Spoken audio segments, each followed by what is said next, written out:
This is my Lab 2 pre-lab. For number 1, the 1000 in delay stands for milliseconds.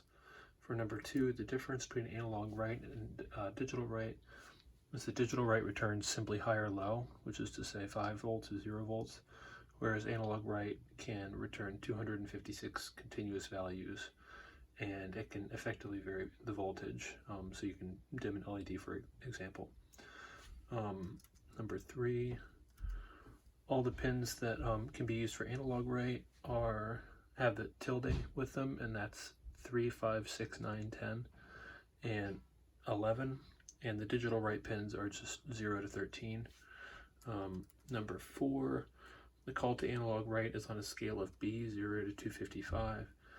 And number 5, the Arduino's PWM frequency is 490 Hertz. This is the Blink program running. I'm using this breadboard because my other one for this class has my personal project on it for number 5. And here's the program running, Blink. This is the Blink Faster program. All I did differently for this was I initialized a value delay length to 100, it's an integer, and I set that as the argument of delay in both cases. Here's the program running there. And all I'll say is that when I set it at 14 milliseconds, I found that I could only barely see it blinking then, but at 13 it didn't appear to be blinking at all. So that was the threshold for my vision. This is the fade program in action. I did experiment with different duty cycles, and I did that by taking out the part in the code where you would iterate up by a given fade amount. So I just initialized brightness to different values like 50 and 100. And here's the program running real quick.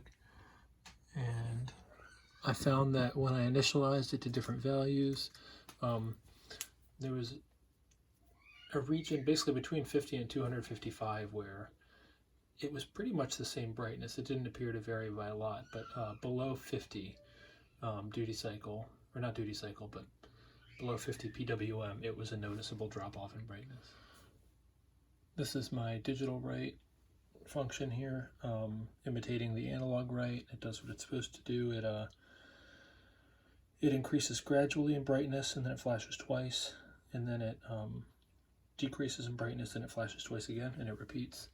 I'll show the code here, and I'll attach it as well. And this amount here, this fade amount, that's the one that if I alter it, if I increase it, for example, the quicker it will, and upload that, the quicker it will do that same thing there. So that's the one thing I can change to make it flash a lot quicker. For example, if I set it to 25 now, it'll be almost impossible to see it doing what it's supposed to do. As far as the advantages of this, I would say you could do a smaller period. You could do more cycles by using the microsecond function. As far as the disadvantages, I would say that the PWM would work in a majority of circumstances, and it's already built in. This is the creative part of my Lab 2. It counts from 1 to 9, and then it goes to 0. I'll show it here. There's 1, and it'll count all the way. So it's basically just a digital readout. I used a whole bunch of different LEDs because I didn't have this many of the same one, and I basically arranged them like you see here. So some portions have 2 LEDs, the middle and the bottom and the top all have 2 apiece, and the sides only have 1. And so the numbers you see here on this diagram correspond to the pins they go to in the Arduino, and basically the sketch just goes through the numbers one by one and tells the board which legs it needs to light up to make the number. It's not very elegant, the coding, but it does what it's supposed to do. It could be hard to see the numbers because they're different colors, and this isn't exactly long like I want it to be. It's really just a single LED, so it's kind of hard to see, but it mostly does what it's supposed to do.